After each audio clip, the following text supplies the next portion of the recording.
Welcome, ladies and gentlemen, to the 7th annual Buckeye Awards. We have worn our Sunday best for all of you tonight.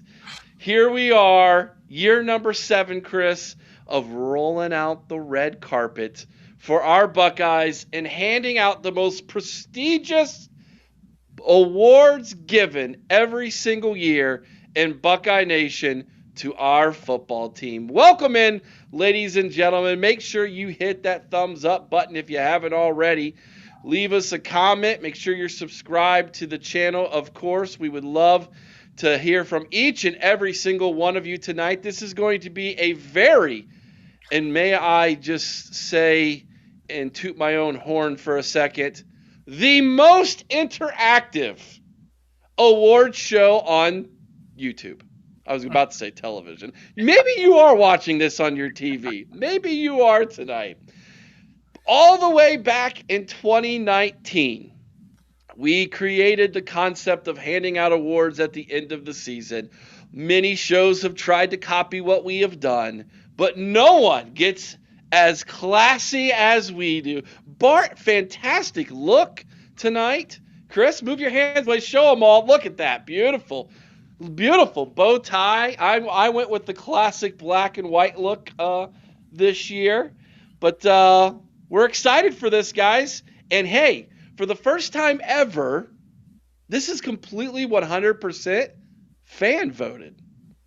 It's always been host before. This year, 100% the fans. Which Chris, explains I'll so start much. with you. I'll start with you. Your thoughts on that? I'm excited about it. You know, I love doing the award show, even sometimes when they don't deserve it. But I absolutely love doing the award shows when we do them at the end of the year. Just so much fun. And I'll tell you, Patreon was great this year in the fact that we were able to get votes from our viewers and get some opinions that I think are different from what we've got. Because I think maybe we would have chose a few things differently.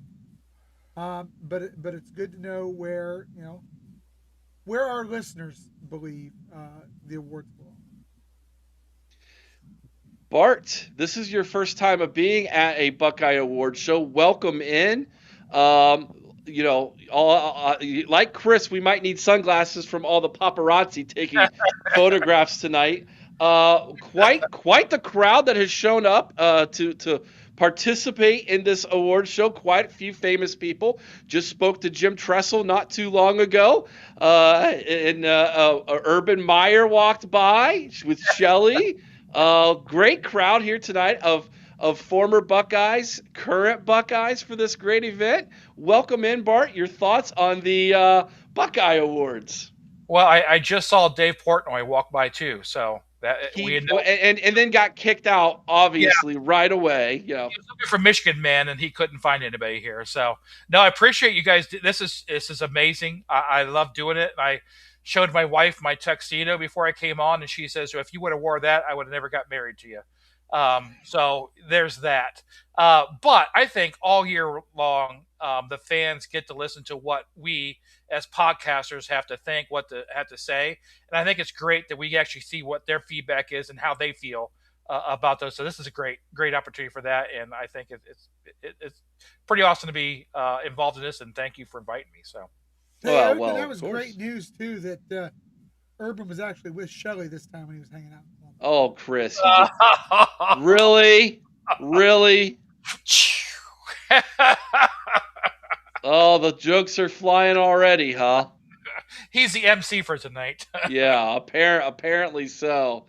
Apparently so. So, yeah, so real quick, we do want to thank our sponsor for this evening, A Place at Home Senior Care. If you have a loved one recovering from a recent hospitalization, stroke, or fall, maybe they're living with dementia, they need support at home, A Place at Home Dublin provides home care supportive services like bathing, dressing, mobility assistance, and medication reminders, all in the comfort at home. You can learn more at aplaceathome.com/Dublin or give them a call at 740-472-8181. All right, guys, before we get to our first category,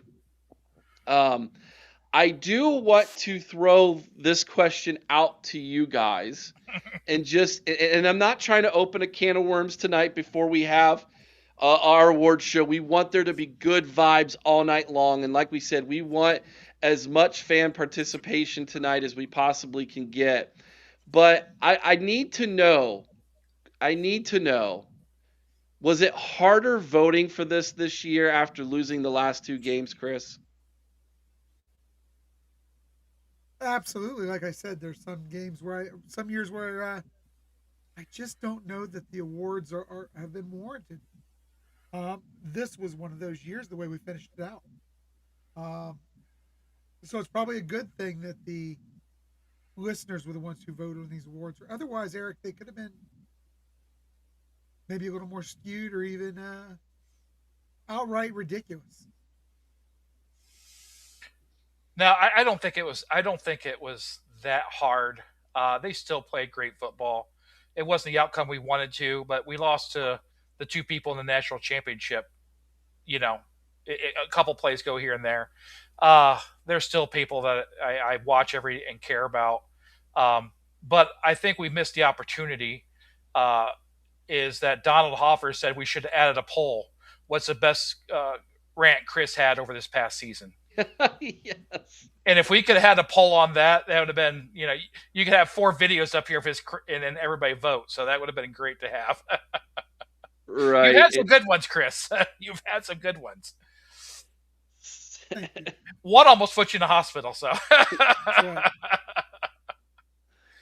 So, so here's how tonight's gonna go. I will be presenting the category tonight. These gentlemen above me will be then announcing who the winner is. You will find a graphic when they announce the winner. A graphic will be placed on your screen. They're going to talk a little bit about the winner of said reward. And then when we come back, we're going to talk about that player, about how he relates to that reward. I will also be giving you all the results from those reward polls from everybody. So we'll be going through the results as well. And then we're going to take our time tonight. We're going to take our time. Usually this lasted about 30 minutes or so when we've done it in the past.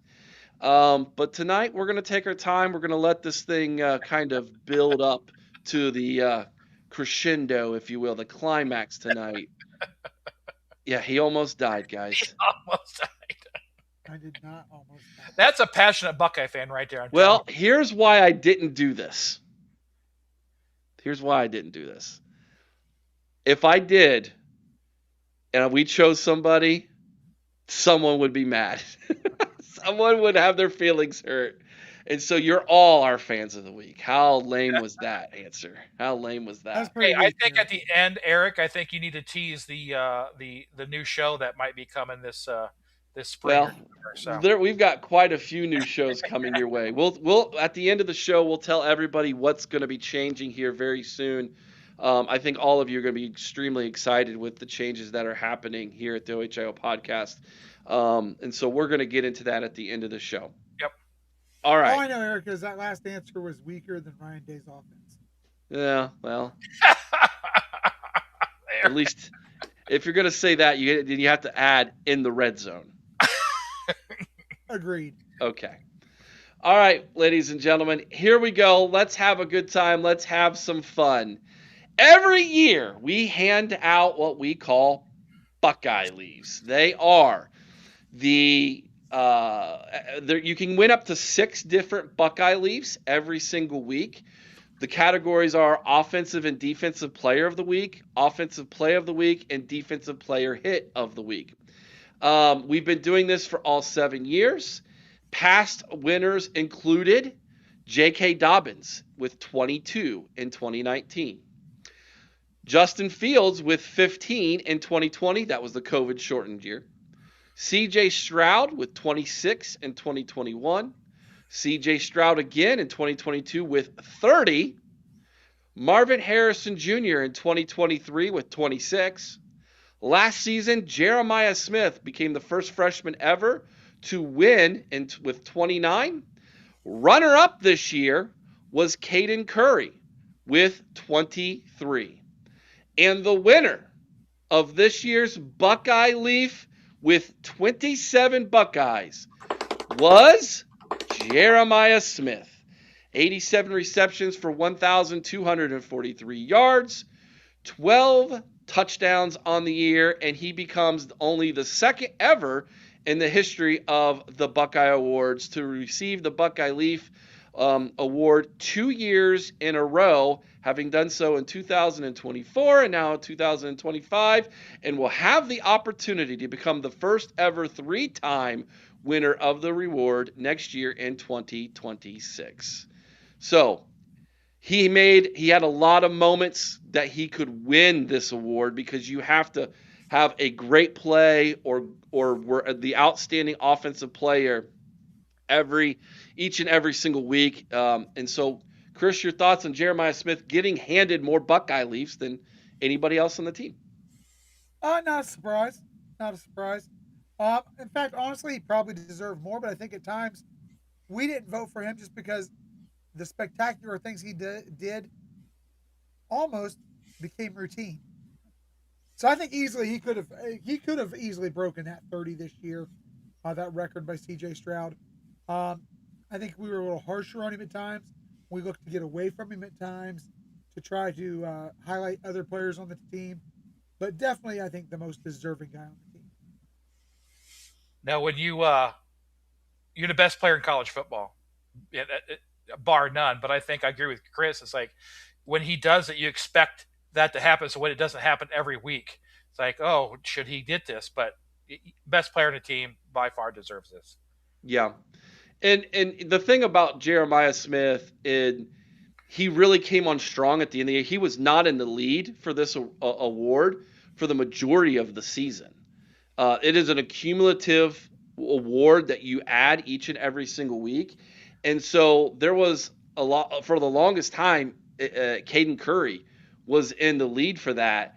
And so at the very end of the season, he kind of came on really strong in those last 3 games and kind of swooped in and got that award in the 11th hour, if you will. But consistency is key, obviously, when it comes to this thing. You have to be consistent, and he did exactly that.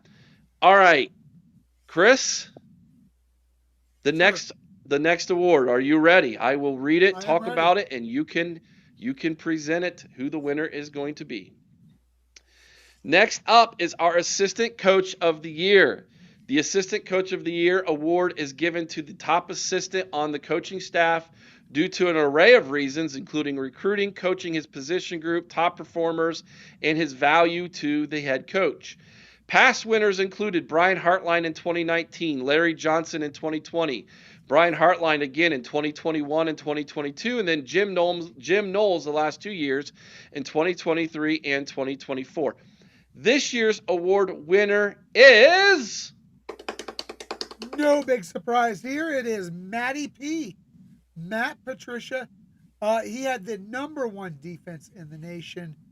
Guys, this I think speaks volumes to the direction this team has been headed in. Because if you look at it the last 3 years, it has been our defensive coordinator who has won this award. And I think that's a huge statement about where we are at and the focus that we have on getting the defense back. I don't think despite the questions we all had at the beginning of the year, I don't think anyone can question the fact that Matt Patricia is the most deserving guy for this award. I think I'd almost go as far as to say that he should win the award this year for all of college football.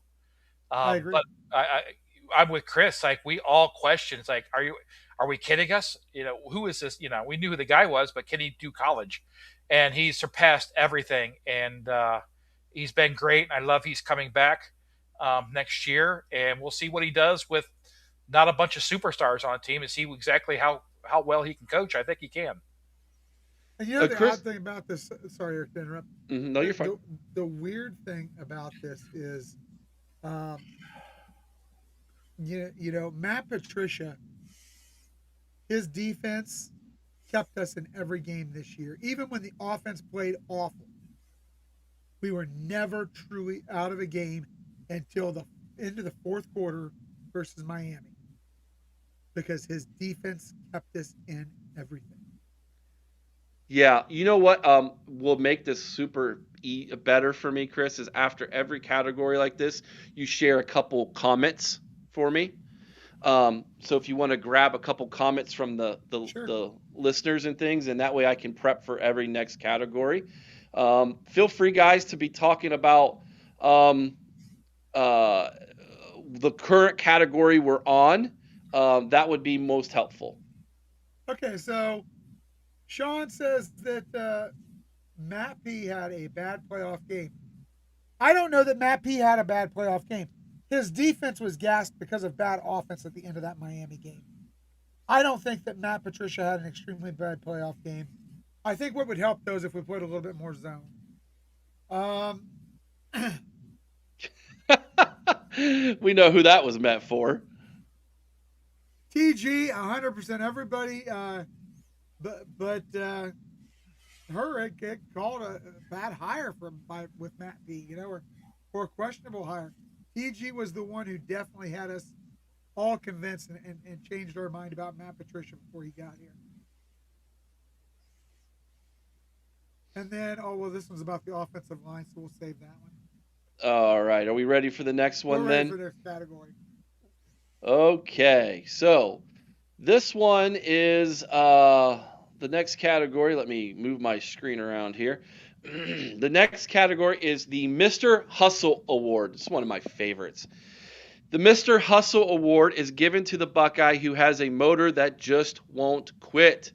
This guy might not be the most talented, highest recruited, or even the most popular, but he leaves it all on the field. And I got ahead of myself. Let me scoot back.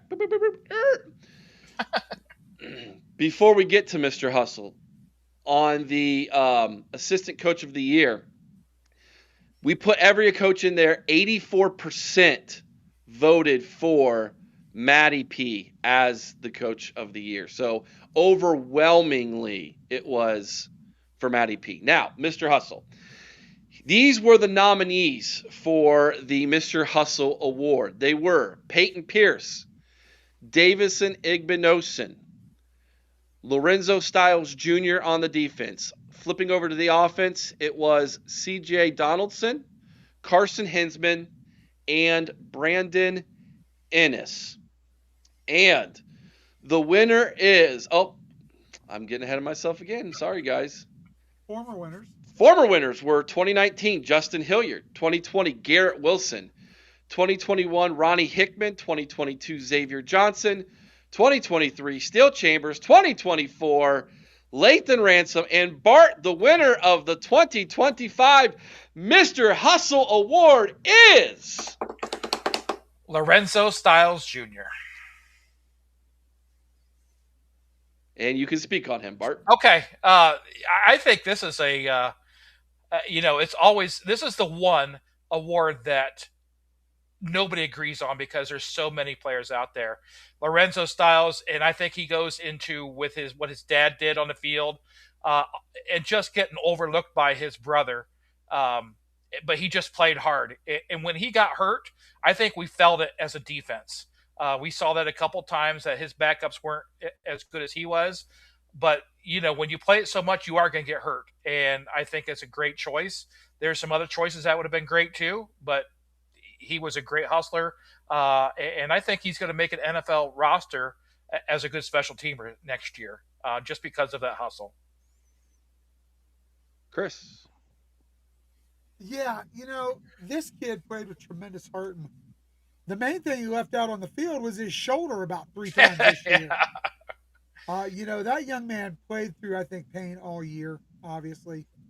And he gave tremendous effort in the limited action he did get. It was very sad to not see him get a full senior year in this year at Ohio State because I'm with Bart. This defense took a step back when he got off the field. So I like this. I love this for him, and I agree. I think some NFL team's going to take a flyer on this kid, and he's going to be a special teams player somewhere. You pointed out, Bart, where we saw the defense really when he went off the field. It hurt. It hurt this team. It hurt this defense. Um, no more clearer than in the bowl game against Miami. It forced us to go with an inexperienced or a lesser experienced corner because we had to shift things around in the secondary. And late in the game, we saw how that affected us. Um, the one moment from the season that sticks in my mind for him was the return he had, the kick return for a touchdown. Mhm. That was a really cool moment, and it was also a really cool moment for their father and their mother to watch both their boys graduate together, celebrate senior day together. I felt like this award was justified, and I felt like the fans did a very good job of picking the right person for this award, in my opinion. Well, I think when your brother outshines you, and let's be honest, I think a better athlete than you are, you tend not to maybe give it your all, but he there was no quit in that kid, and it came from his dad, and what a great thing to be able to play with your brother in college and graduate together. And yeah, I do love this kid, and he gave it all. And as a Buckeye fan, I'm glad he played for us. Chris, got any comments you want to Yeah. read? Uh, Tyler just chimed in with, the man played with heart, and he can't be upset with a guy who gave his heart to help this team succeed. And I agree 110%. Uh, Farrah does like the fact that you're reading the former winners because it's a little nostalgia for her brings back some positive memories there, Eric. Yeah, good. I'm glad you enjoyed that. Which means we're off to the next award here. This is going to be the most improved award. The most improved award. The most improved award is given to the Buckeye who, from the end of the previous season to the end of this season, showed the greatest improvement on the field of play. Former award winners were in 2019, Damon Arnett; 2020, Trey Sermon; 2021, CJ Stroud; 2022, Luke Whippler; 2023, Josh Proctor; and last season in 2024, Sonny Styles. Speaking of Styles. The nominations this year were for most improved. This is a long list. Arvell Reese, Lorenzo Styles Jr., Austin Severveld, Julian Sane, Peyton Pierce, Carnell Tate, Davison Igbinosun, Caden McDonald, and Jalen McLean. Out of all of those people, everyone but two received votes, which said there was a lot of people who wavered on this one. But who received the most votes and actually got half of them was this year's winner. And the winner is Chris. The winner is, this is the first one I've had an issue with, Eric, but the winner is Arvell Reese. Arvell Reese, 69 tackles, 6.5 sacks, had an interception this season, forced a fumble. Uh, Definitely a worthy person, definitely a key player, but kind of shrunk towards the end of the season. Um, I don't know why that was. Now, for me, I'm not going to lie to you.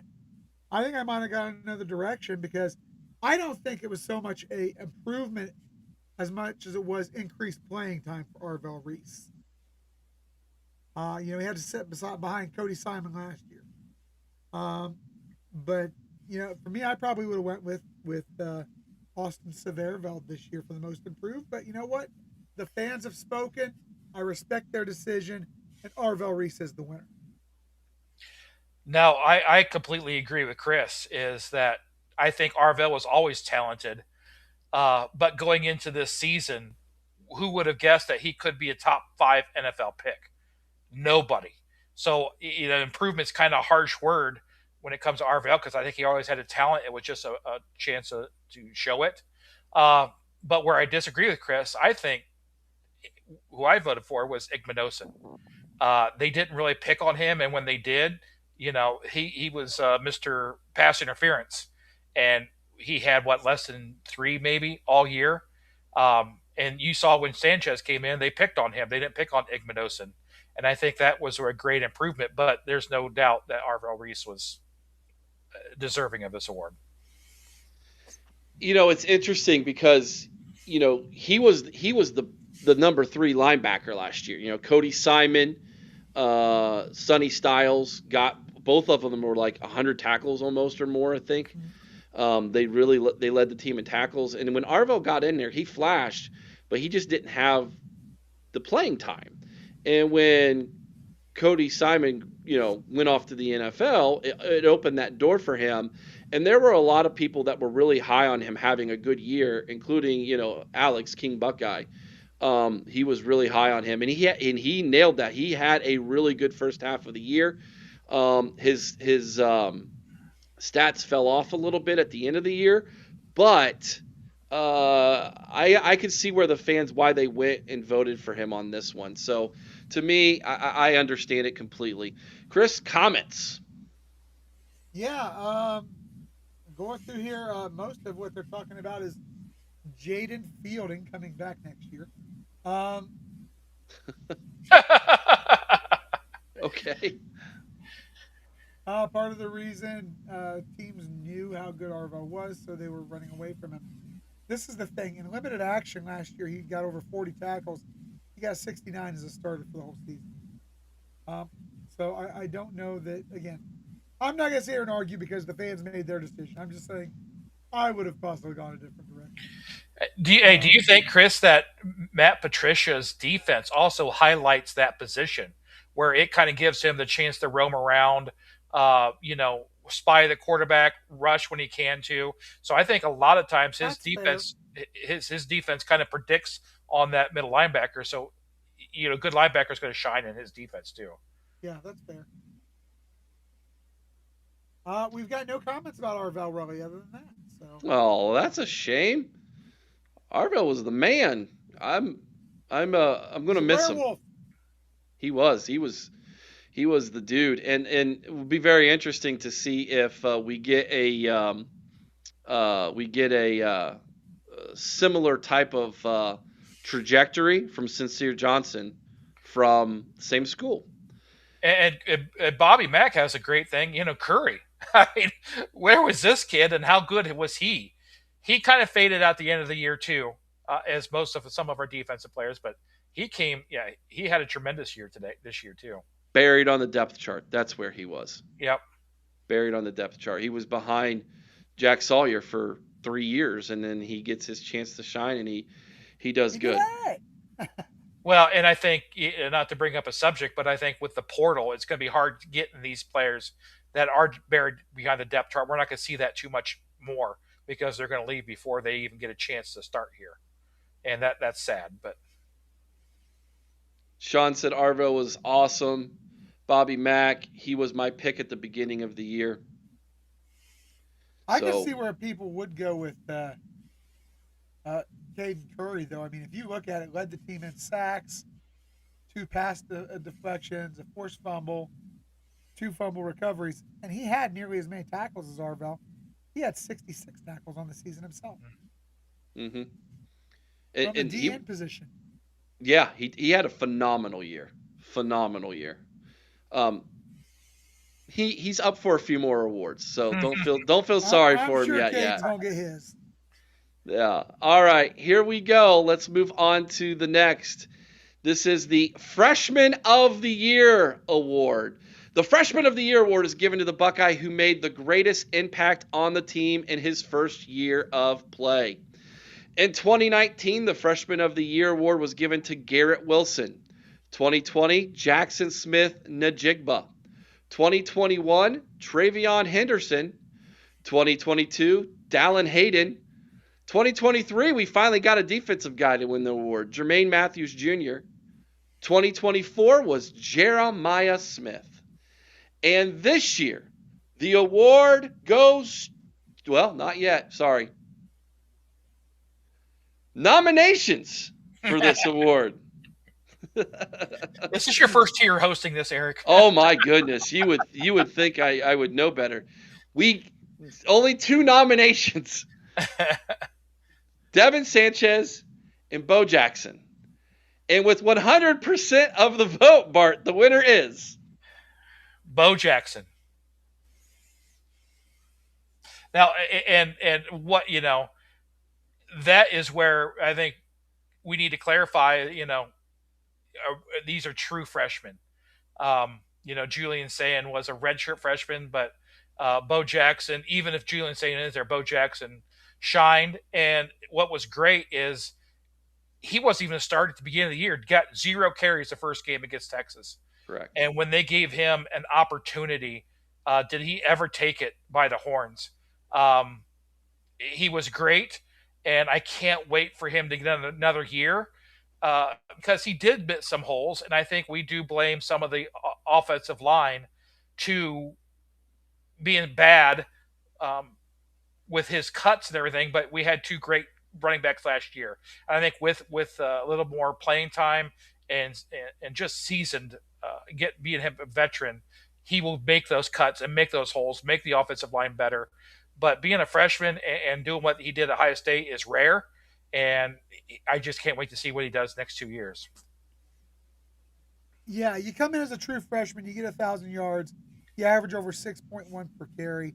That's solid football, especially at the level that Ohio State plays. So, great year for Bo Jackson. I can't complain about this. I do know that Sean, if Devin Sanchez won the award, was going to demand drug testing for every single voter on the panel.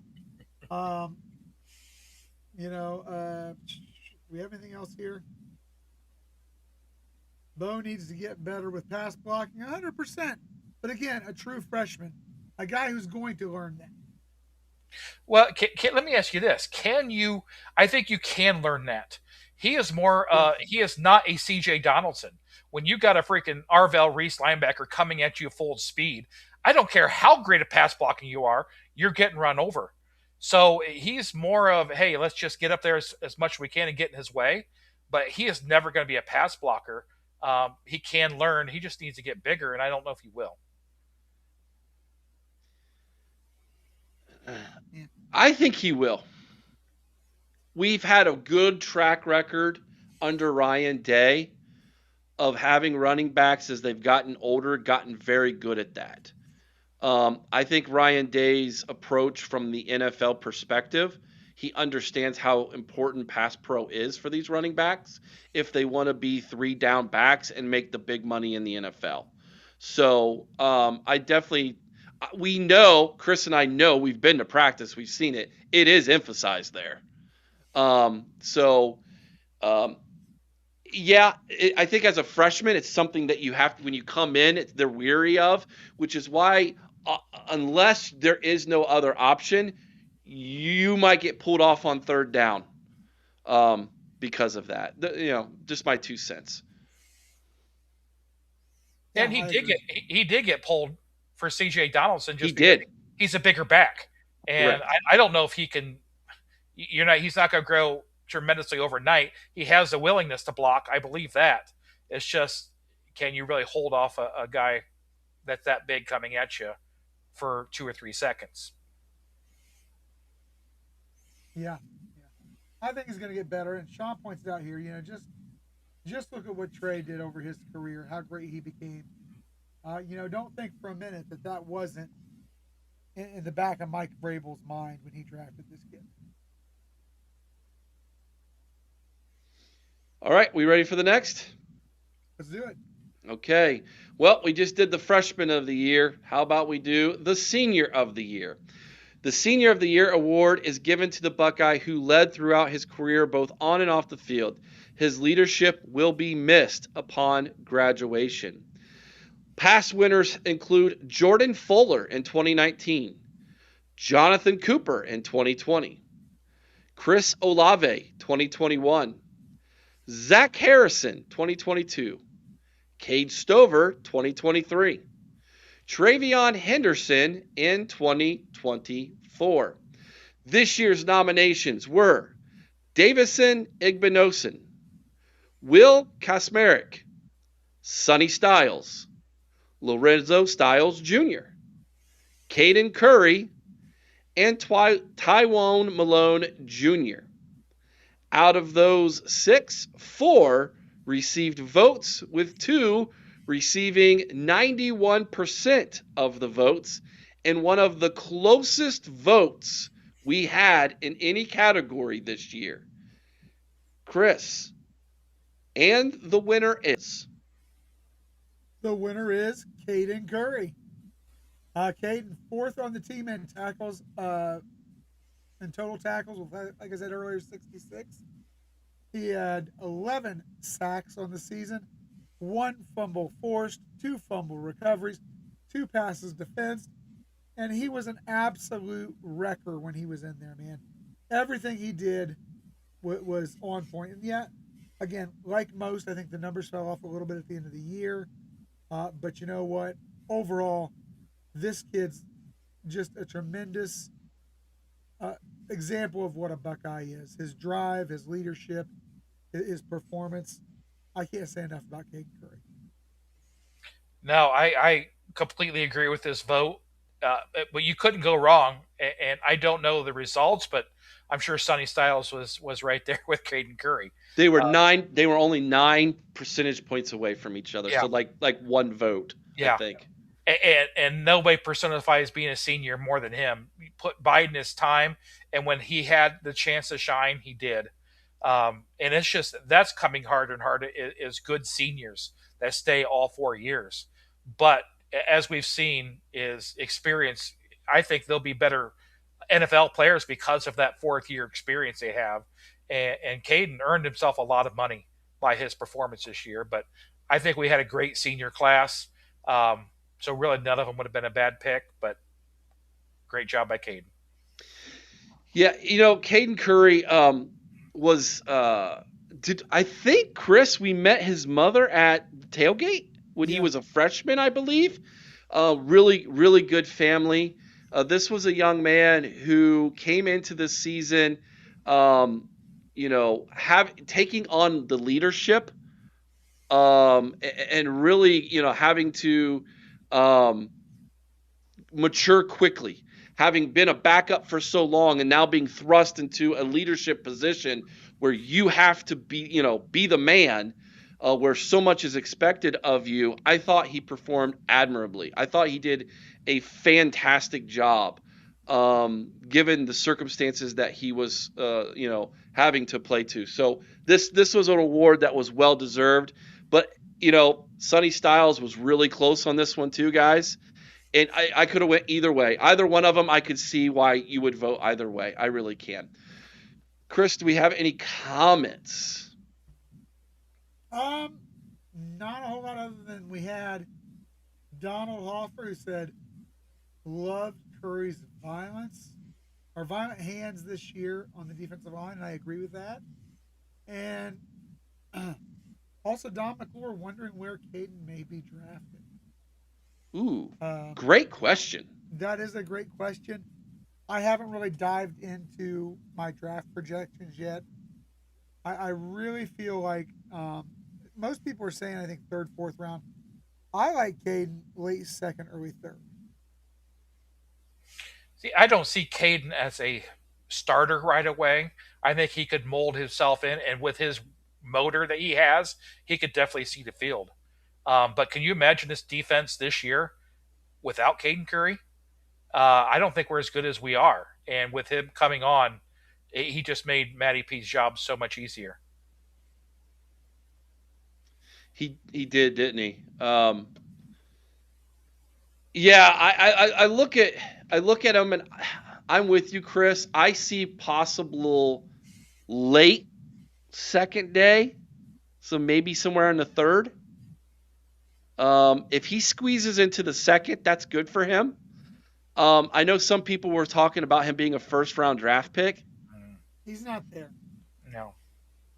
but yeah, I don't see that. But yeah, he's definitely gonna get himself in place where he's going to make some money here. That's for sure. All right, are we ready for the next category? Let's go. All right, this is the BIA Award, Best in America. The BIA Award, which stands for Best in America, is the name given to the defensive backfield player at Ohio State, the best defensive backfield player at Ohio State. So we're talking corner, safety, nickel. The Mr. BIA Award is given to the best player in the defensive backfield for this season. Past winners included 2019. Here's some names for you guys. Ready? Jeffrey Okuda. 2020, Josh Proctor. 2021, Denzel Burke. 2022, Lathan Ransom. 2023, Denzel Burke again. 2024 was Caleb Downs. The nominations for this award this year for BIA Defensive Back of the Year. Well, there were several names we gave out there for everybody, including Caleb Downs, Davison Igbinosun, Jalen McClain, Jermaine Matthews Jr., and Lorenzo Styles Jr. Receiving all 100% of the vote, the BIA award goes to Bart. Caleb Downs. And really how 100% of the vote. I mean, he is the best safety, I think, in Ohio State history. And one of the best prospects to come out as a safety position in at least the last 10 years in the NFL. And they're talking, top 5, top 6 picks, 7 picks for him in the NFL draft. And you've got to be really freaking good to be a safety and get picked that high. But what a tremendous athlete. But really, let's get to it. What a tremendous person. And his faith and just his personality, that just shines much more that he is just a great athlete and almost a better person. Mr. Bucknut 20 Z2 Bucknuts 2, sorry. I see your comment, dude. Praying for you, man. I'm sorry about your loss. That's terrible.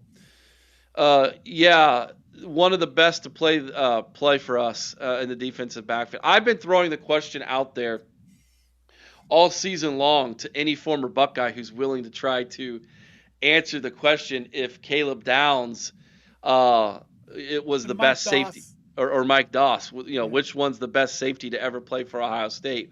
And if you played with Mike Doss, all of those guys were saying Mike Doss. And anybody who's played more recently is like, oh, it's Caleb Downs. I think that's a generational thing. I really do. I don't think you can go wrong either way. Obi, good to see you in the chat. Chris, if you want to get to any comments, and then we'll go over the first half because we're halfway done. So, basically, Bobby Mack just wants to know, where's Bryson Shaw in the conversation?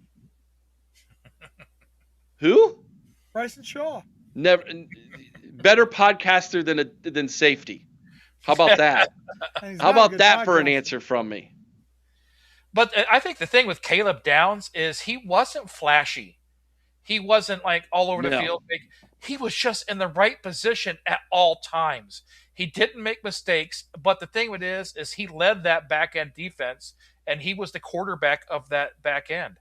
And he just made plays. He didn't get beat, and that is 100% like, oh, this guy wasn't that great.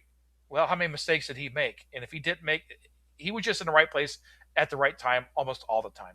Yeah, 100%. He's a coach's boy. You can tell he's a coach's son. Like, it's so obvious that he's a coach's son that because I mean he literally was the coach of the defense the last 2 years, like on the field, right? Like every and who wouldn't want that as a defensive coordinator to know that I've got a person in place who can make sure that every single person on my defense is in the right position at all times. Like, obviously that is a huge advantage for you as a defensive coordinator.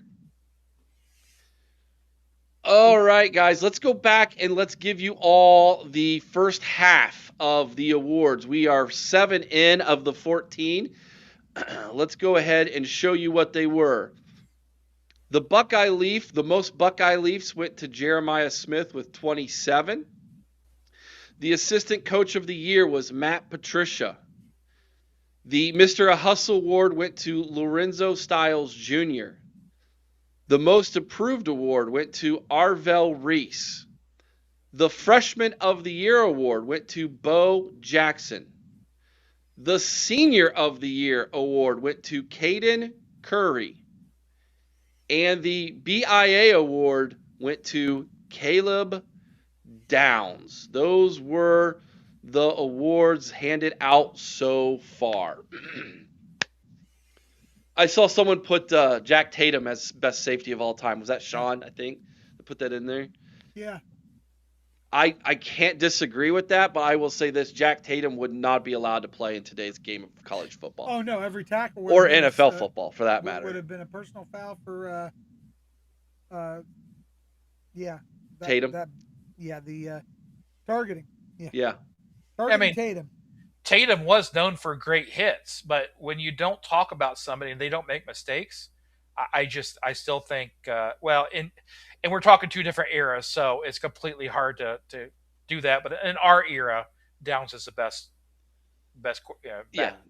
Jack Tatum got the nickname the Assassin, as Mr. Bucknuts too has pointed out.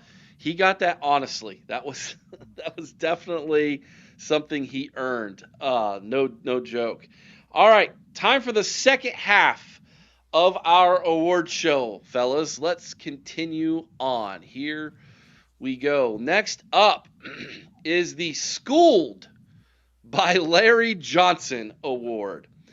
The Schooled by Larry Johnson Award is given to the top Buckeye who plays on the defensive line.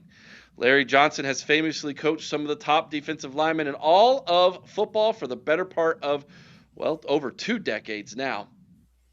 Past winners include in 2019 Chase Young, 2020 Tommy Togiai, 2021 Haskell Garrett, 2022 JT Tuamulau, 2023 Jack Sawyer, and 2024, winning the award for a second time, JTT.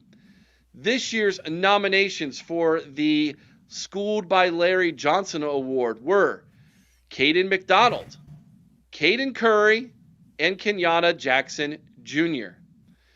And the award goes to, who's up? Me. Aaron? Chris? Yes. I'm up. And the award goes to Chris. For the second time tonight, the award goes to Caden Curry. Now I could sit here and regurgitate all the numbers, but why? We know exactly what the numbers were. You know what? This kid made such a tremendous impact. Limited flashes last year, but I'll tell you what, this year just an absolute animal. I have no problem with this whatsoever. I definitely think he was the best among our defensive linemen this year. So Caden Curry definitely deserves this award. And see, I have to disagree with Chris here. K-Mac. K-Mac was unfreaking believable this year.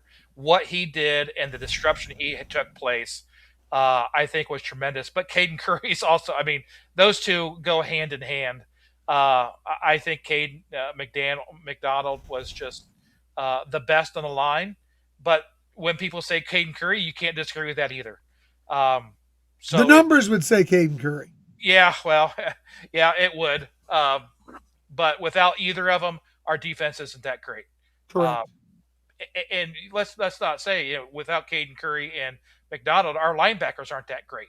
So it takes a great defensive line to make Arvell Reese and Sonny Styles great players, and they did. But Caden Curry was obviously tremendous.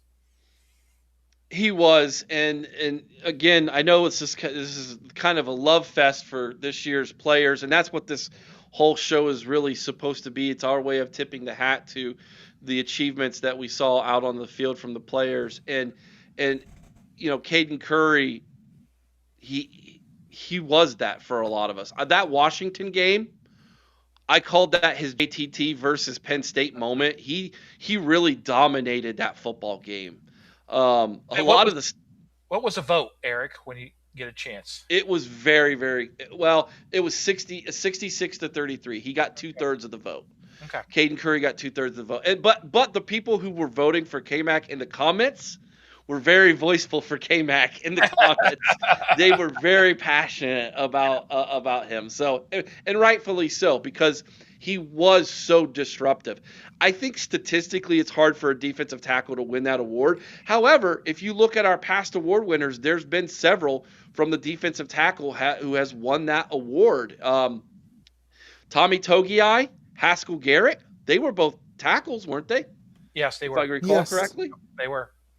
I mean, no one was beating Chase Young. Let's be Yeah. but and then 2022 through 2024, JT and Jack were your most consistent defensive linemen. They had the most playing time, obviously, and there was more of a rotation at the tackle position. I still don't get how last year JT got it over Jack. I really don't. Because especially Jack, with the scoop and because score. Jack got the biggest award given out there. Well, That's get why. that, but that doesn't mean are we getting our participation trophies now? We don't want to give one guy too many trophies. Is that what it is, Eric? Well, we took it away from us, Chris. If you recall, you and I argued about this last year. Remember? Now, first of all, Chris would not argue with anybody, so I think you're lying. Never. Of course not. Of course not. All right, what's up next, fellas? Let's see. If that was the Chris Spielman Award, Eric. Chris Spielman Award. Here we go. This is one of my faves. I love Chris Spielman. Oh, yeah. The Chris Spielman Award is given to the top linebacker on the Ohio State roster for the past season. Spielman embodies everything that Buckeye fans expect from their linebackers: toughness, intelligence, relentless pursuit of the football.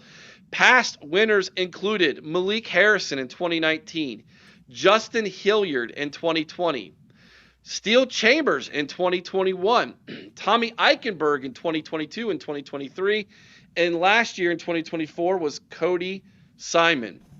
This year's nominations were Sonny Styles and Arvell Reese in what was a very, very close vote again. It came down to just 2 votes in this one.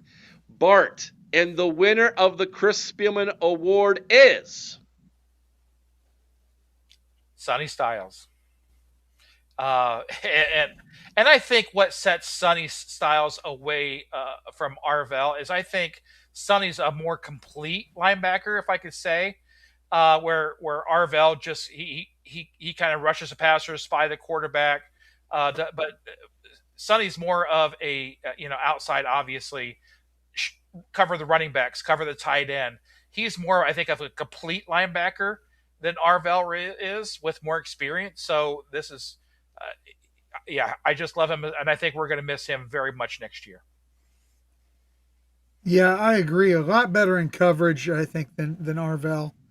And you know what? I think he's a better choice than even Vody Simon was last year. Vody, I already fixed it. Vody. If anybody doesn't understand, we have the winners here, and he spelled Cody as Vody. So I was in a hurry. 0 missed tackles in a regular season. Yeah, that's hard to do. That's hard to do. My gosh, especially for a linebacker. Right. This award used to be a lot more harder to win when we were playing a 4-3. Now it's just it's kind of easy to vote for. Although it was a close vote, only 2 votes, but it's which one had the better statistical year? I mean, when you go to a 4.25, it's kind of, you just look at the stats and you throw it to whoever had the most tackles. It feels like, So, hey, for a little spirited debate, it would be great to have one of these award shows for past Ohio State players and who the best at the position was. Oh my gosh! And where do you think Arvell or Sonny stack up? And Eric, who do you think? Not even close. Best linebacker. It's not even close. No, it's not.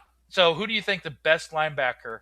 Although I'll say this, since we've been handing out this award since 2019, Sonny Styles and Arvell Reese might be the best two linebackers we've had Yeah. since 2019. Who do you think the best is all time? It's And, hard and for me let to me. not. It's hard for me to not. Spielman. No, it's hard for me to not go with that guy right there because of my love for him, AJ Hawk. It's Spielman. What about the big cat? What about Ryan It's Shazier? Spielman. I mean, we've had some great linebackers in our time, and I'm sure somebody older than me will bring up somebody that is really good. But I agree with you, Eric. The best duo we've had, maybe ever. But did Shazier and a Hawk play together, or were they back? No, No, it was Bobby Hawk- Carpenter, Bobby Carpenter, AJ Hawk, and Anthony Schlegel Schlegel. were the trio. Those weren't too bad either. No, those were some dudes. Spielman and Pepper Johnson was a Pepper duo. Johnson, Yes. Okay, Yeah. that how would so now that you know that, are you still Yeah. staying with your Arvell Reese Sonny Styles? I never said they were the best duo ever. Oh, I thought you did. Sorry. No, they're the best duo we've had. They're the best two linebackers we've had since 2019. Well, yeah, by Yeah. far, yeah. But no, that duo was incredible. You know, the linebacking crew in 2006 included a freshman big cat. Yeah. That was a pretty good one. Trying to remember who the linebackers were in 2008's team. They were really good too. Where's Tyler Would at? that have been Laurinaitis? No. I think he was little. No, it might have been. It might have been James. No, did I say I meant 1998, excuse me. 98. Who were the linebackers on the 98 team? They were good too. That was a good defense. I know Coop was a defensive end. We've had him on the show a bunch. I can't remember who they were. But no, wasn't Laurinaitis and Marcus Freeman together, Chris? What you would remember that? 98 would have been Rudzinski, Diggs, Casamoyer. Diggs. Cat was a senior or junior. Big Cat was a junior, and they had Diggs. That was a good linebacking core. Yeah, Laurinaitis and Freeman were teammates though, weren't they? Well, that's a pretty good duo, right, Chris? James Laurinaitis is a great linebacker. Oh shoot! Hey, he sticks to his guns no matter what question you bring to him. I know. Hey, He's feel good because I was about to go someplace given the current news that you did not want me to go.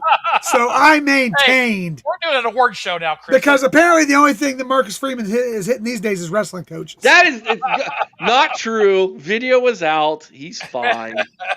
All right, moving on to award number 9. The Silver Bullet Award.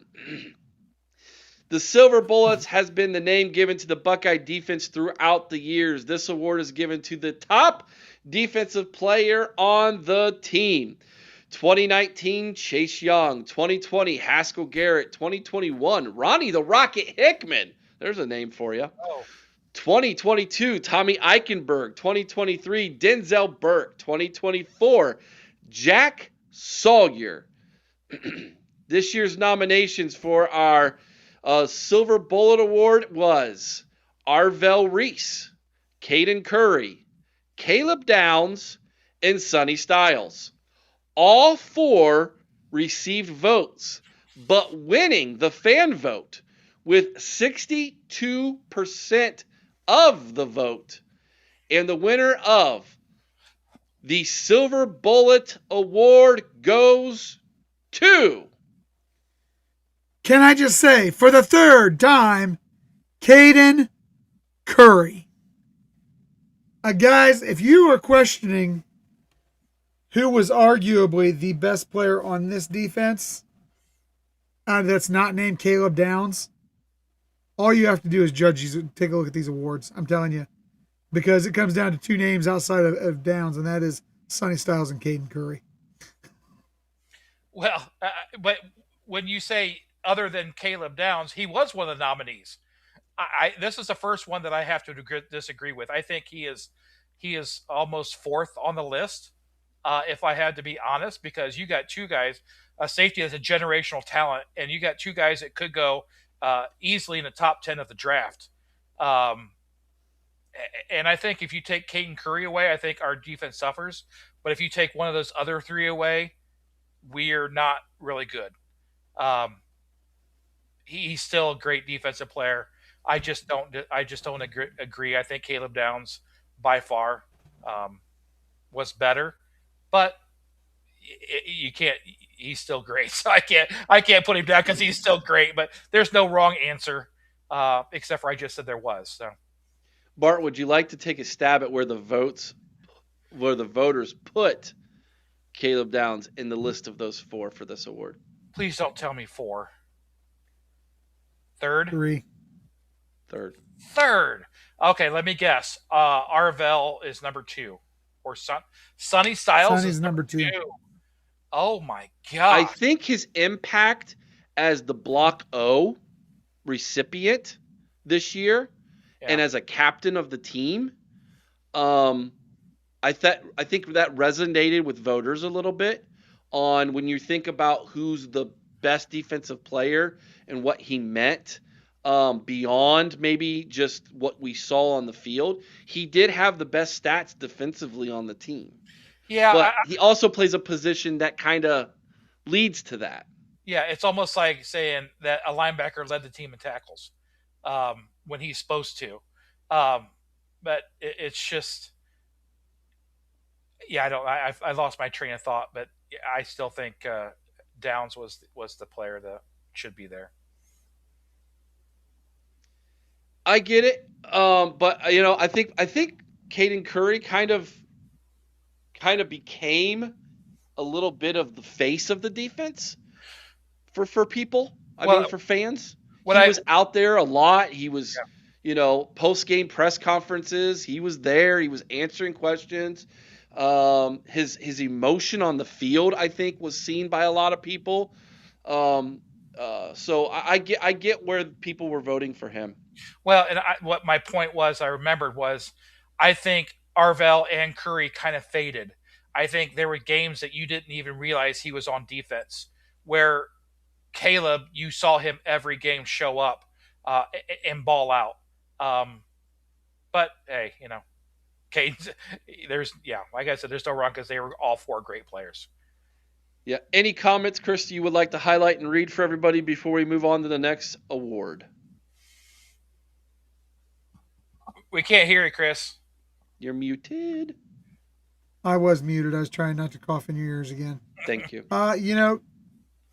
Just Curry was elite this year, which I absolutely agree with.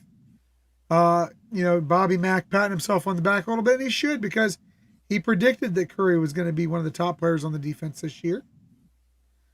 Obi saying, hey, Curry and Sonny were the best players on this defense, hands down. I think there's an argument to be made, Barton. You've already made it. Too bad Curry was buried on the depth chart all those years. Yeah, if this Caden Curry was this good last year, there's an argument that he should have got, I think, a little bit more playing time than JT Tuimoloau, who really was very average and always trying to live up to unless he was playing Penn State. I was going to say he was always trying to, but he was always trying to live up to the hype that was that Penn State. Yeah, but JTT, if you remember last year, one of the reasons why he really picked up so many votes by people, he had a really good postseason run. He did. He dominated the Oregon game. He dominated the Tennessee game. He was unblockable in those first two games, and he had a really good national championship game. In the Texas game, they handled him a little better, but Jack Sawyer had the moment, right? Yes. And so I think a lot of people remember the moment, but if you go back and you look at the stats from those last four postseason games, I think JTD actually was more productive overall in those four games. He had, I forget how many sacks in those four games. It was incredible.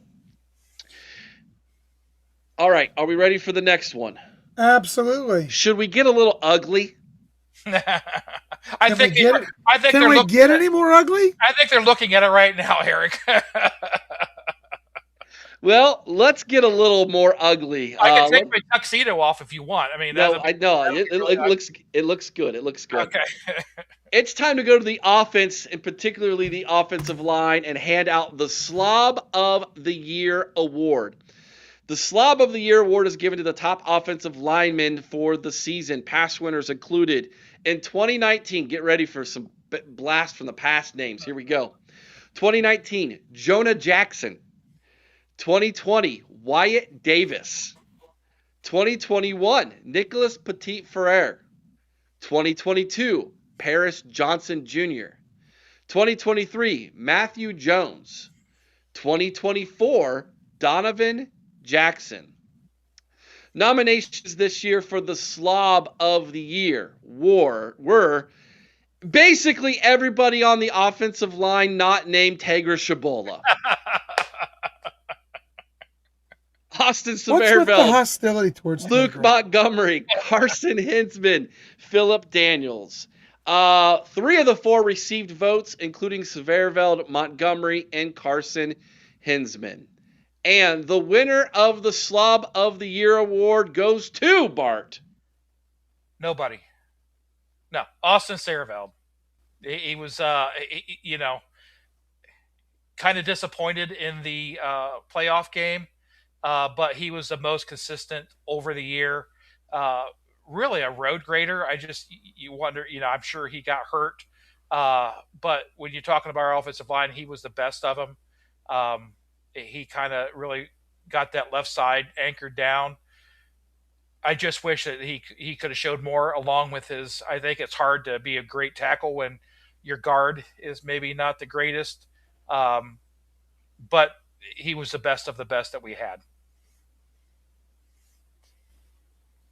Yeah, I love the way this kid played. He got.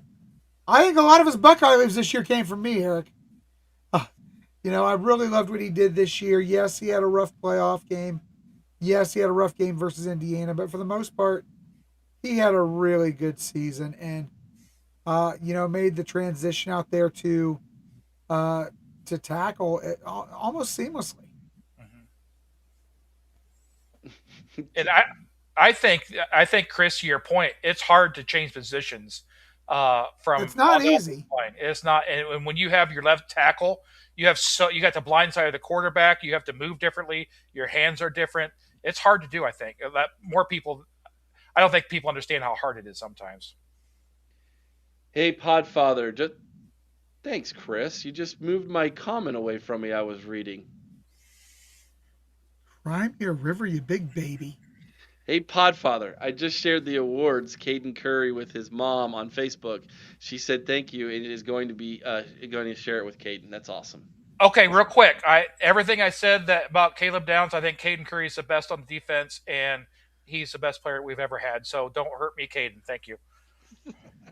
Caden, no. Bart's full of crap. So when you're looking to send an autographed T-shirt, jersey, or football to somebody, just make sure that comes my way because I've been your biggest fan all year. I think what you should do, Bart, is you should mail Caden that tuxedo shirt and have him sign that for you and send it back. How cool! How awesome would that be? Oh, that's great. The Slob of the Year is one of my favorite awards. It's one of my favorite names given that we have. It's just so cool. All right, it's time. Hey, Eric, real quick. Mm-hmm. Best offensive lineman. Yeah, that was it. Slob of the Year. Ever. Oh, Pace. Oh, Orlando Pace. It's not even questionable. By far. Who's that guy right there that I've got the autographed card of? Orlando Nice. Pace. You don't have any jerseys signed by him, do you, Chris? I do. Any for sale? I do, no. Right there. Can I have that one, Eric? Maybe, sure. You know what? I'm just gonna come into your studio anytime I want and record something and just take your jersey. So yeah, and record yourself doing it so that everybody can see. And then you catch me in the middle of it. No, we've had some pretty good ones. The You have to give John Cooper credit. He recruited the offensive line Oh man, really Pace well. Stringer. Oh man, Yeah, he had that offensive line humming in the 90s, man. Mike Wargo. Yeah, that's right, our buddy Wargo. The Rudy of Ohio State. I got to start working on that book now. The season's over. All right. Zone 6 Award. The Zone 6 Award is given to the top Buckeye wide receiver for the past season. Past award winners. This is a who's who in the NFL, guys. 2019 and 2020, Chris Olave. 2021, Jackson Smith-Njigba, who might have just had the best season for a wide receiver in the NFL this year. Yeah. 2022 and 2023, Marvin Harrison Jr. 2024, Jeremiah Smith. Guys, there was 3 nominations for this award. Carnell Tate, Brandon Ennis, and Jeremiah Smith. Sorry, and we also put Max Clare in this category as well, guys. We also threw him in there.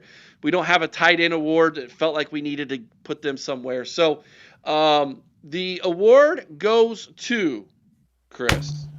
Marlon Graham. I The voted for winner. him too. The winner is, no surprise here, Jeremiah Smith. Led the team in receptions, receiving yards, had the longest catch of the season, led the team in receiving touchdowns, averaged 14.3 per. Best offensive player in all college football, arguably the best player in all of college football. Hands down, this was an easy choice. Yeah, I completely agree, Chris. I mean, it's hard not to. But can you imagine being the top receiver in the NFL class, like being the first receiver taken top 5, and being the second best receiver on your own team? And I'm talking about Carnell Tate. Yeah. That's how good Jeremiah Smith is. And if he is not the number 1 pick next year, he will be number 2. Generational talent, and it's so exciting to see him come back and see what he does with a more seasoned Julian Sayin passing. But what a talent, and I'm just so glad that we got to see him for 3 years. So, Bart, as a Browns fan, are we hoping to catch Carnell this year and then tank next year to get Jeremiah? Yeah, I watch the Browns. I get onto the boards and follow them tremendously. And I ask them, it's like, we have 2 picks in the first round. Would you rather go with offensive lineman or receiver? And the experts on there both said receiver. And I think Carnell Tate that's who I'd want to get.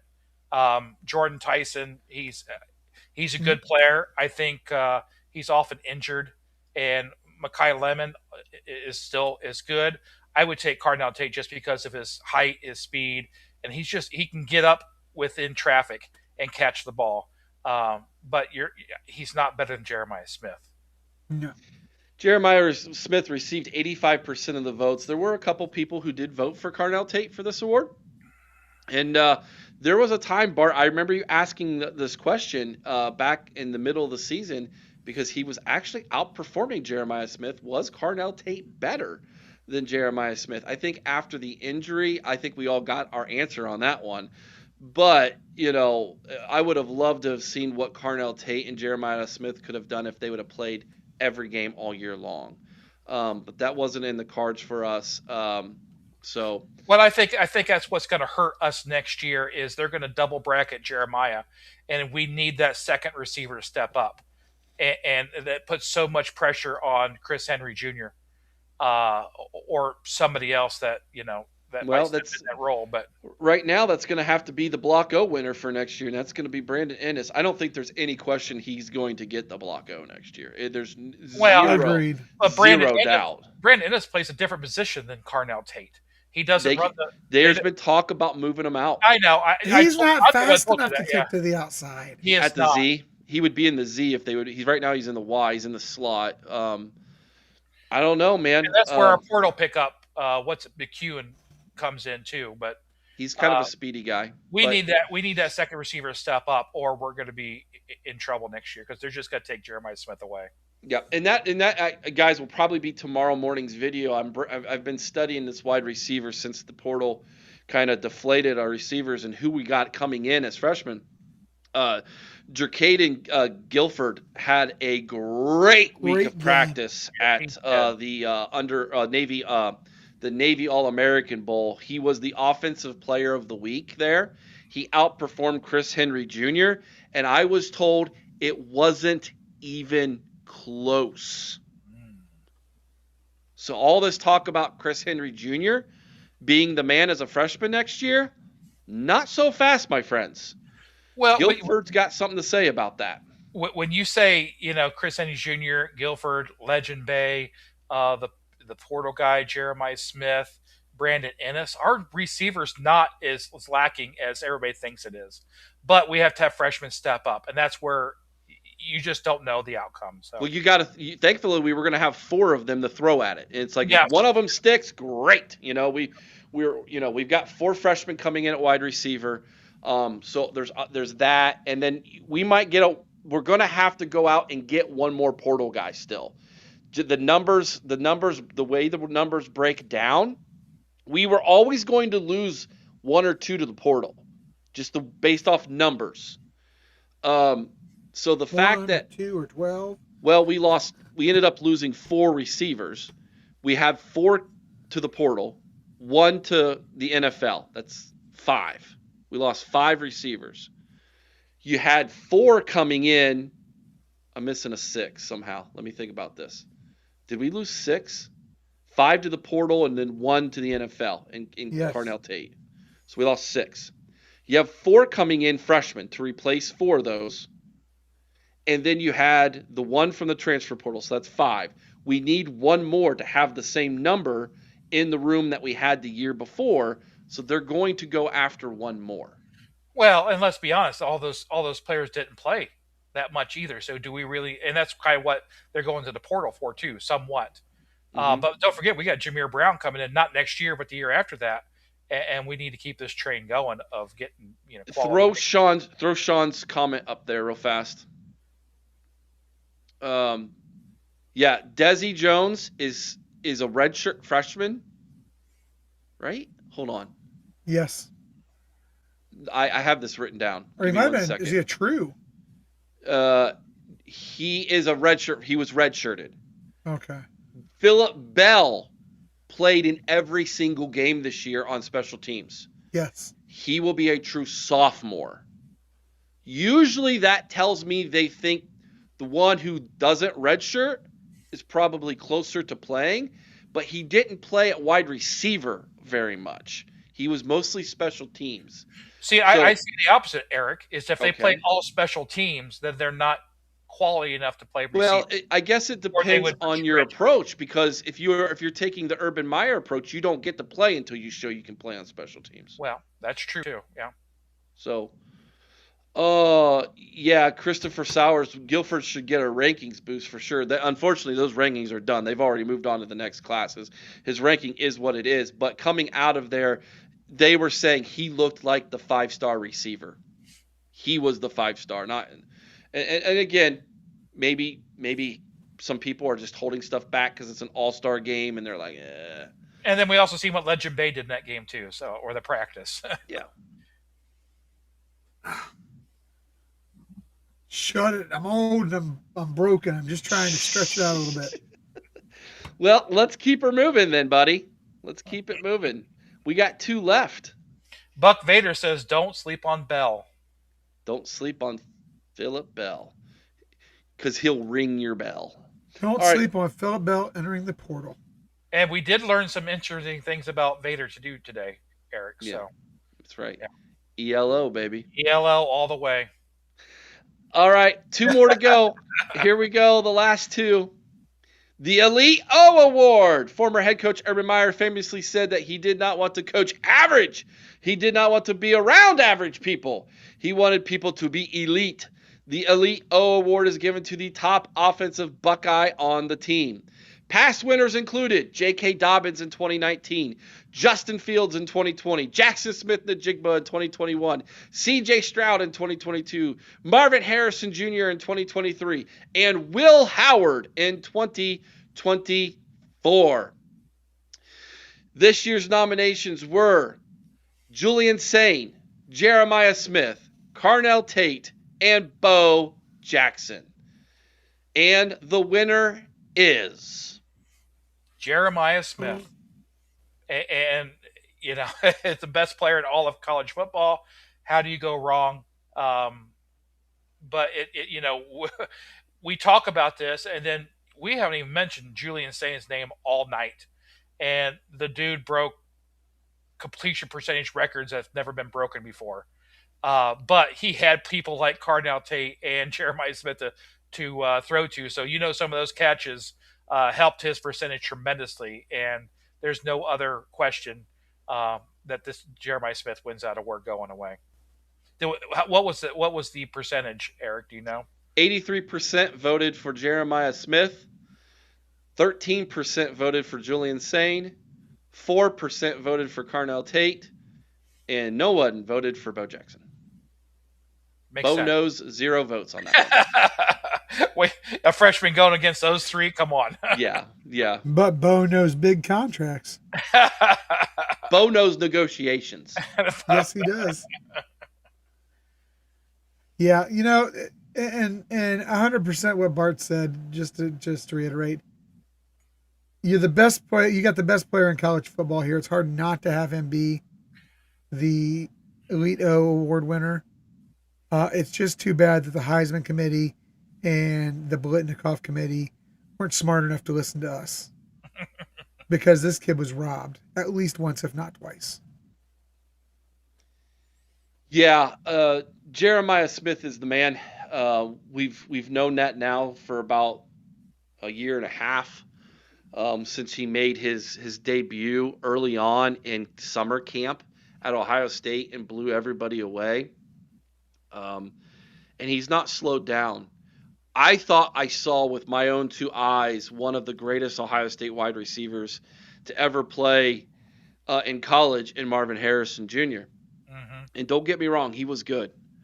But not even close. He's not even close to Jeremiah Smith. I think Jeremiah Smith is hands down easily the greatest wide receiver in Ohio State history. Easily. Well, what Marvin Harrison had, he had strong hands. But he was not the route runner. He wasn't the speed, the height. Jeremiah's just got it. He's your prototypical wide receiver that everybody craves that doesn't come along very often. And I'll tell you what Chris said is when the awards came out, I guarantee everyone who was picking those awards, when they say, hey, who's your first receiver you want to start your team with? Every one of them would say Jeremiah Smith. Absolutely. Yeah. Absolutely. Yep. And there's your comparison right there, man. Like those of us who know Randy Moss, yes. I know he's been compared to Megatron a lot. Calvin Johnson. Yeah. Amazing. And you are correct, yeah. And I'll tell you, for years, I've always stood by the fact that Chris Carter was the greatest receiver in Ohio State history, given what he did in the era in which he did it. But even I may be ready to concede that there may be a new king of the hill in that wide receiver category.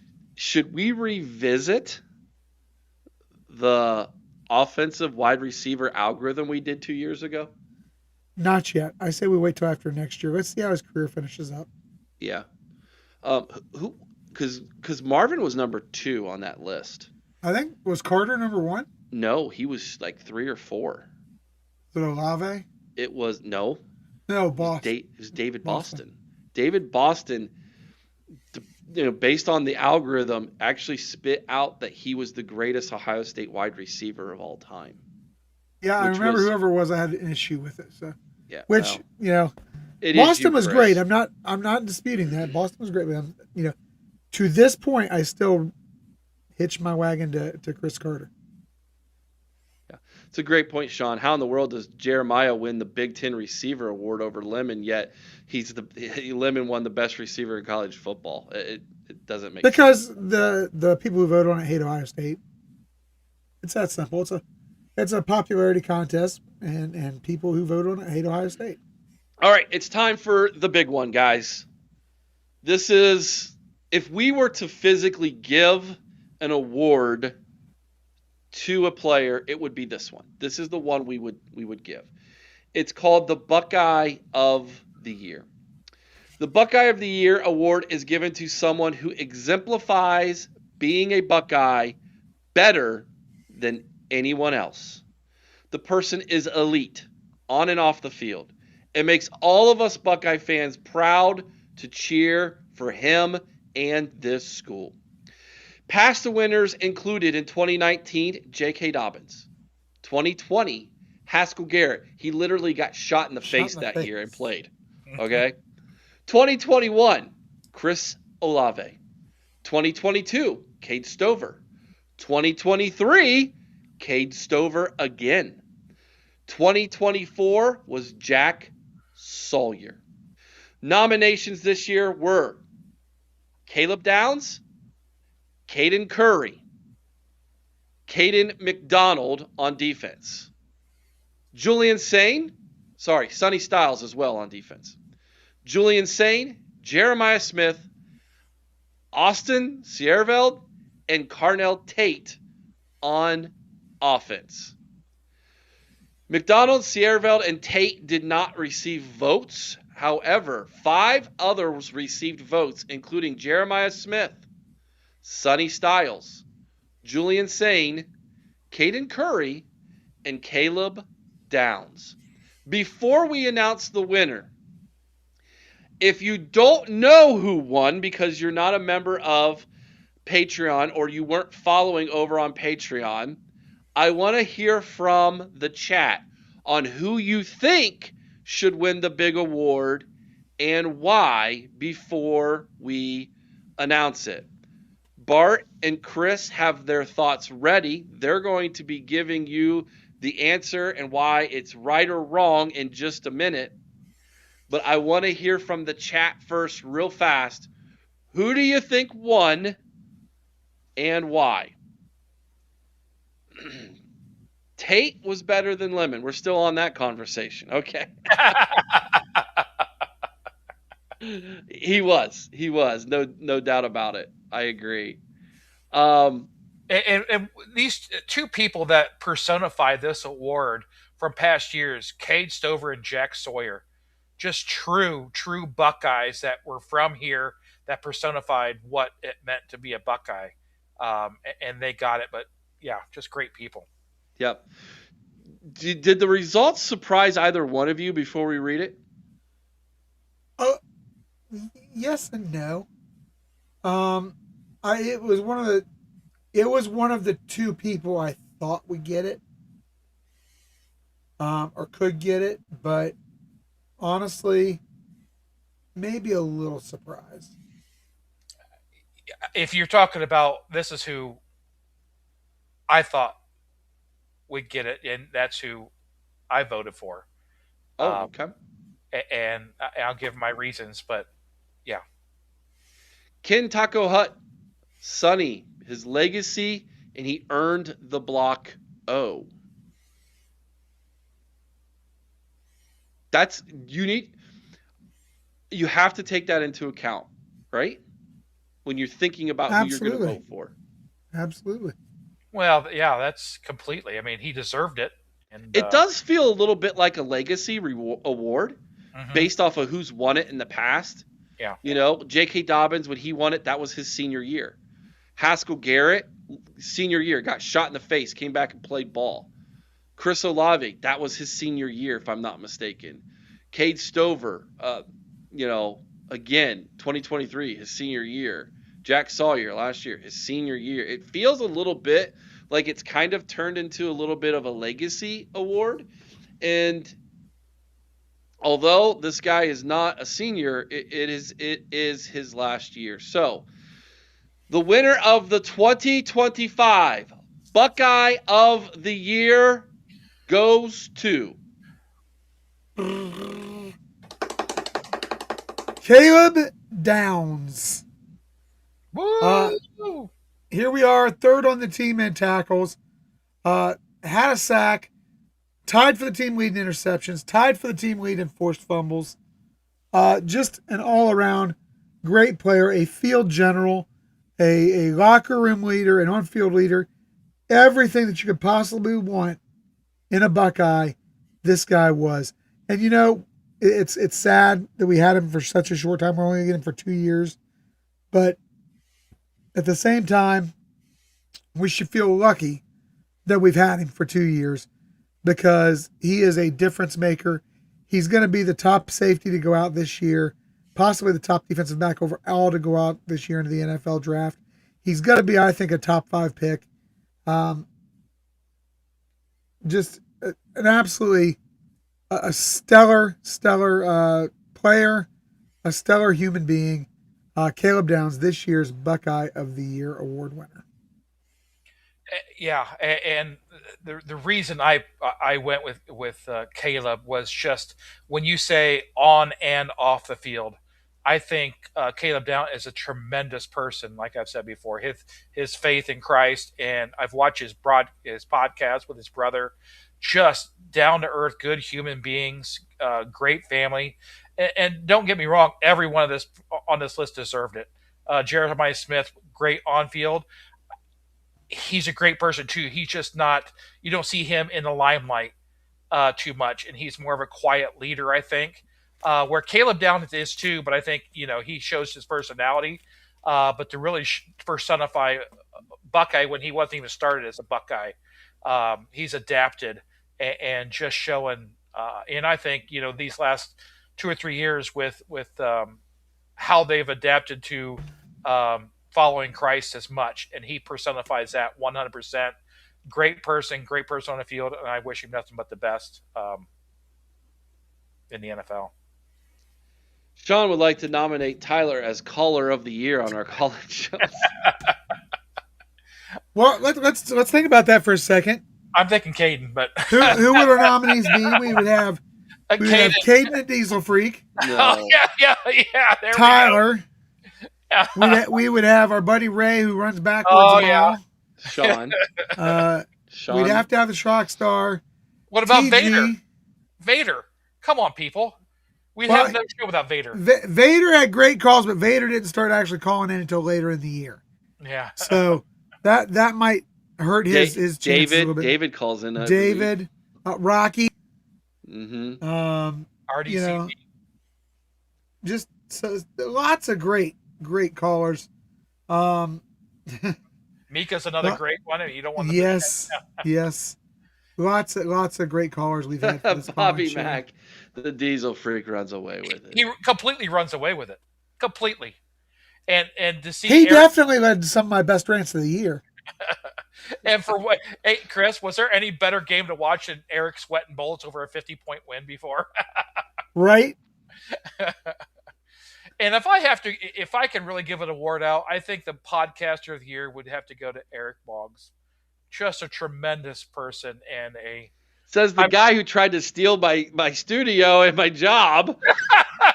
Well, I did say okay, that's true. I'm sorry, sir. It was at this moment. I would put him second behind. I better not mention that name on the show. Kid Taco Hut wants to give Bart the Shirt of the Year award.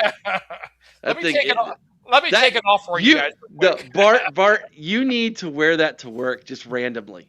Oh, just show up randomly with that tomorrow on. I might, and I will.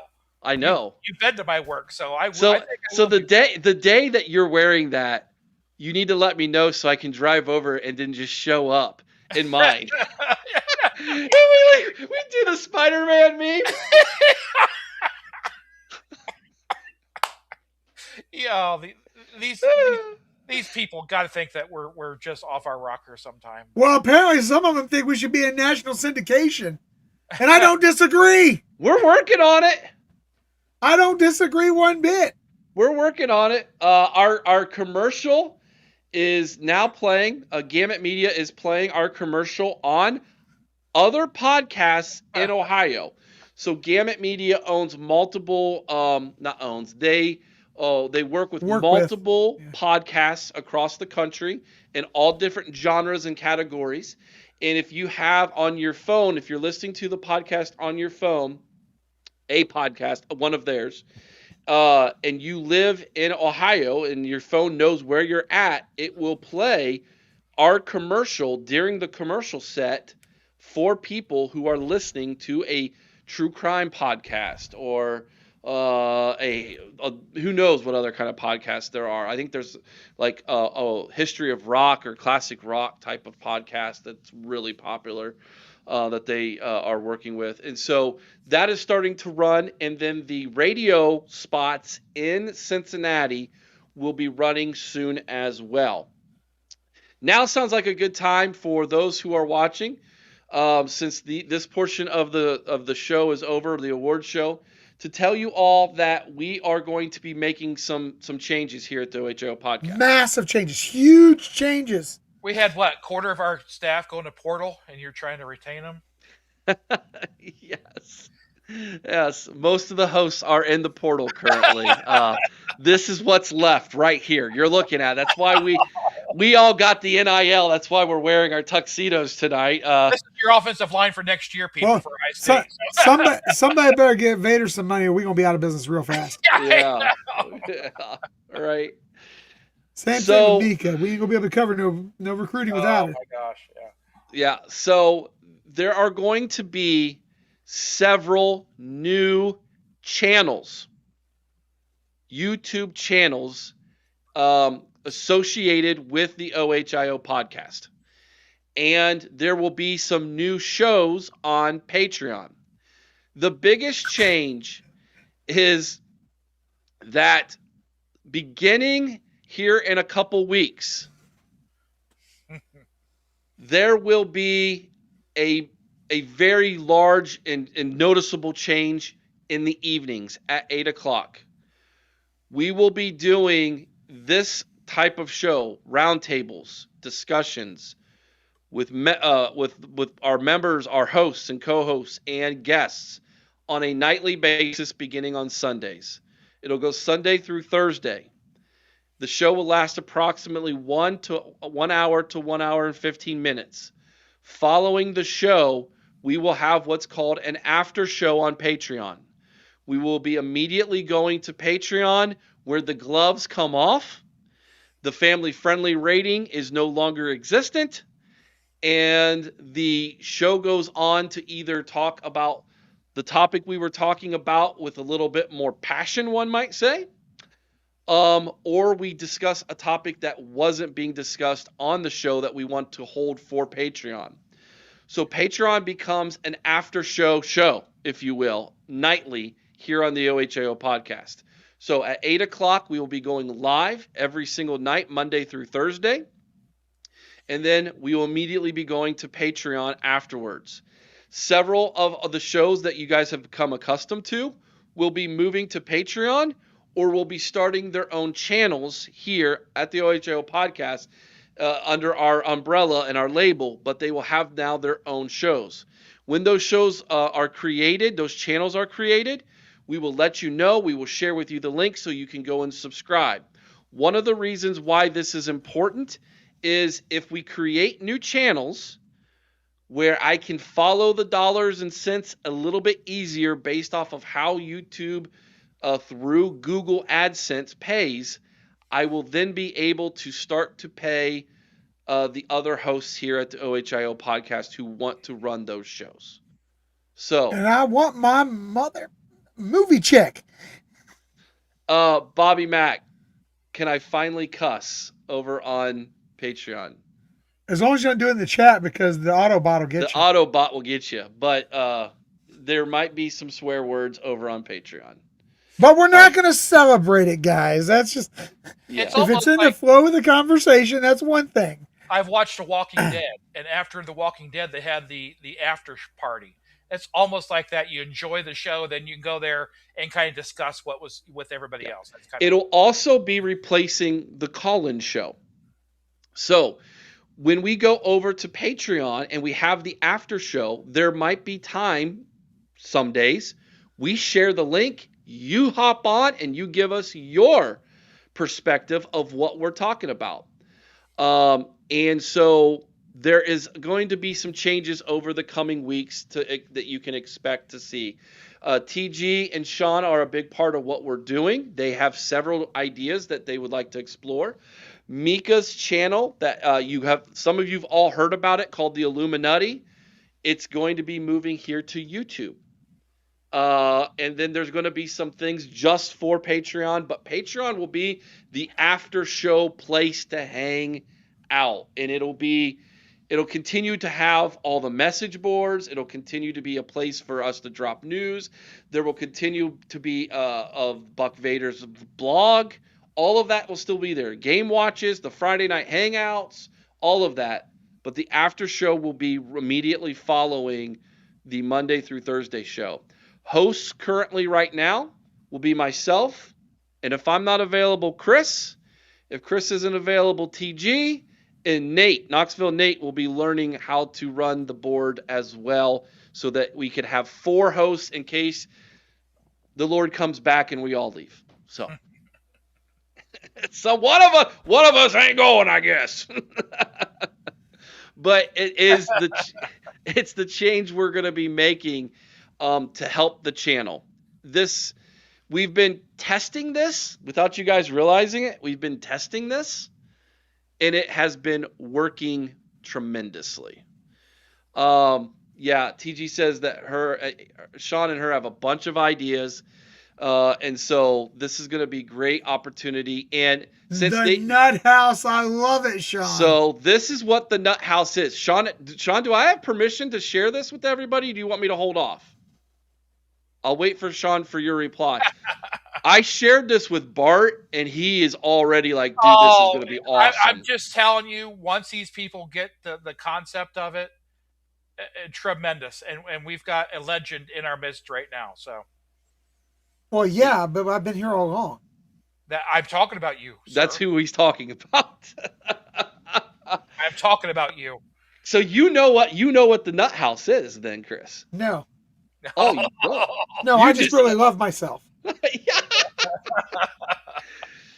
Okay, Sean gave us permission to talk about it, so we're going to talk about it. Buck Vader says, "Screw it, he'll stay on." So. All right, cool. Buck Vader's not hard at NIL. He's like, just give me another nurse, baby. Send him to New Jersey and a nurse, and he's good to go. No, Corey's still with us, man. Corey still got us. He was on with us last night. All right, here's what the Nut House is. This is awesome. This is tremendous. We are going to create, and we have some ideas, and we're going to work out all those ideas, but it is going to become a debate show. 2 people enter. 1 man leaves. 1 man leaves. It's Thunderdome, essentially, for Ohio State fans. Hey, welcome to Thunderdome. 1 person leaves, let's say that. Yeah. So. 2 people come on. A topic is given. You have one topic. You don't know the topic ahead of time. You might. I don't. Yeah. Again, it's something we're working on. Maybe I would love it if you don't know the topic, and then through a flip of a coin, you are put on one side, and someone is put on the other side, and then you go at it. You debate. After the debate, the fans pick who won the debate. If it's a tournament, you move on until we have a champion. Once the champion is crowned, then the champion has to defend his or her debate belt. It's called the Nut House. Love it! What do you think? What's your first thoughts, Chris? Other than that you're going to die. Probably. Eric wanted to kill me to kill me live on the air. This is how he's found the way to do it. The other name of the show is How Long Can Chris Last? That's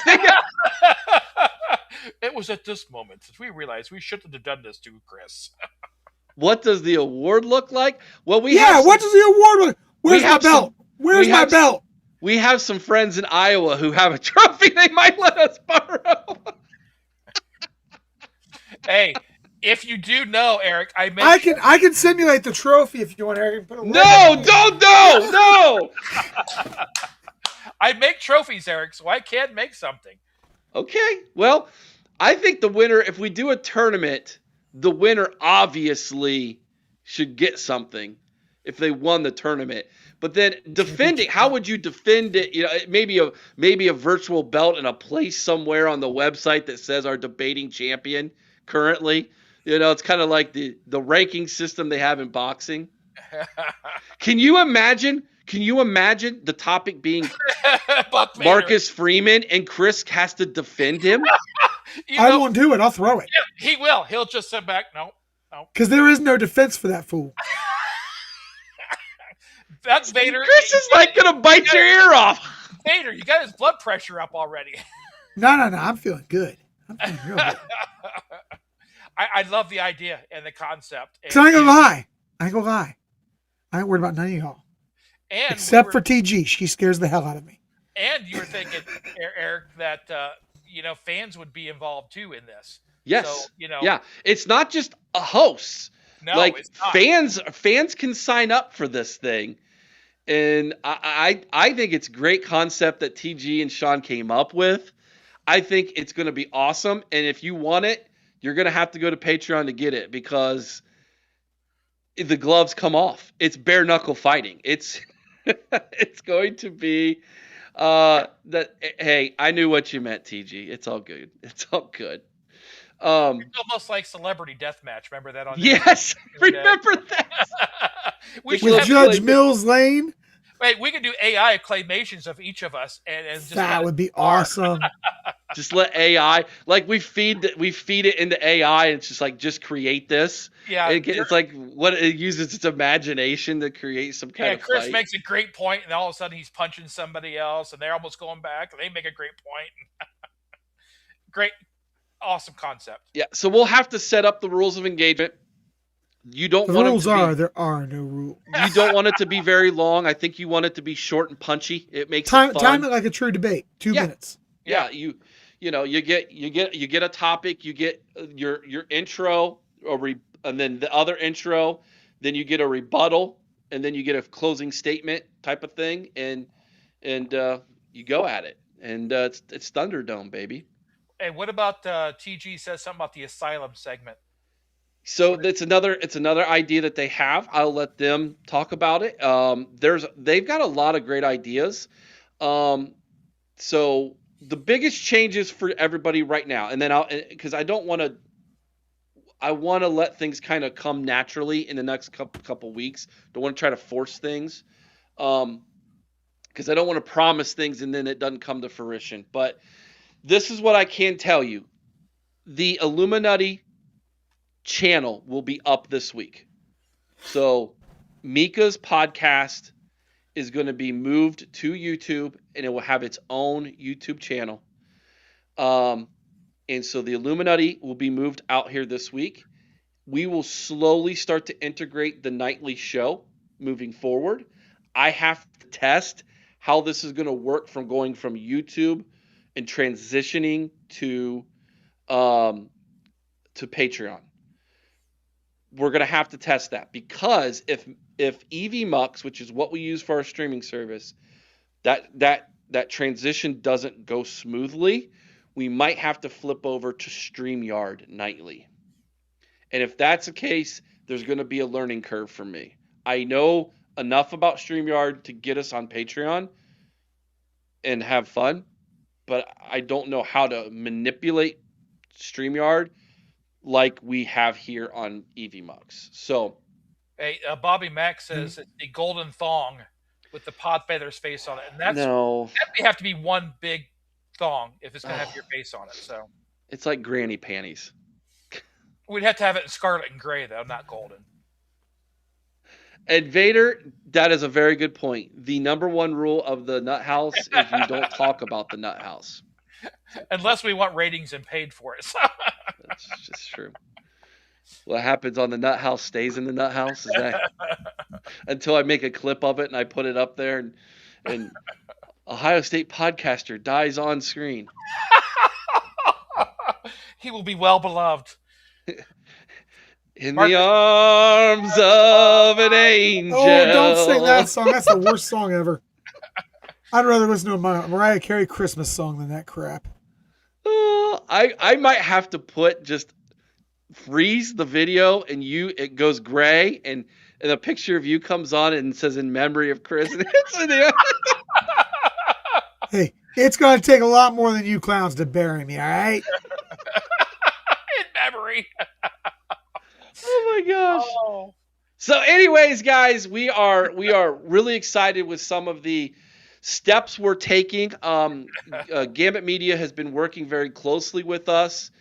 They've been helping me get the show to making some changes that are going to be productive for us and for the advertisers, and try to get more advertisers for us.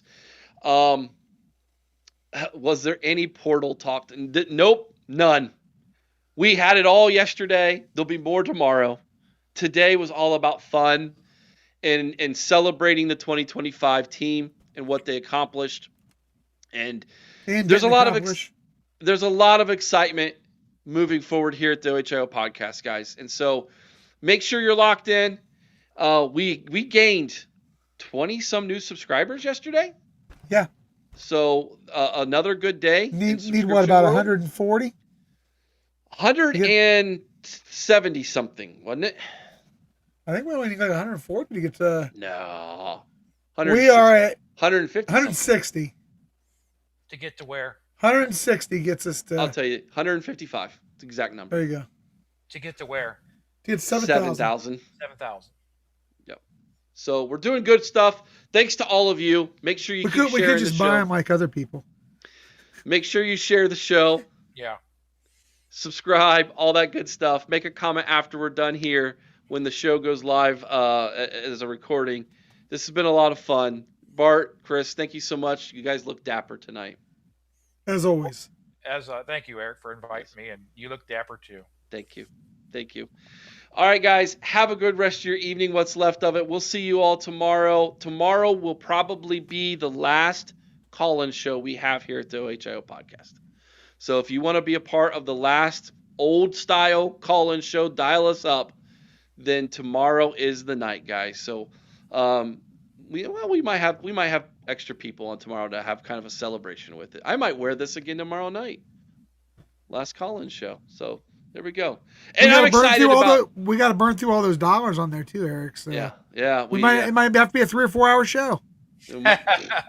We will have a good time tomorrow night. We might start it early, Chris, because of that. That's a good point. Yeah.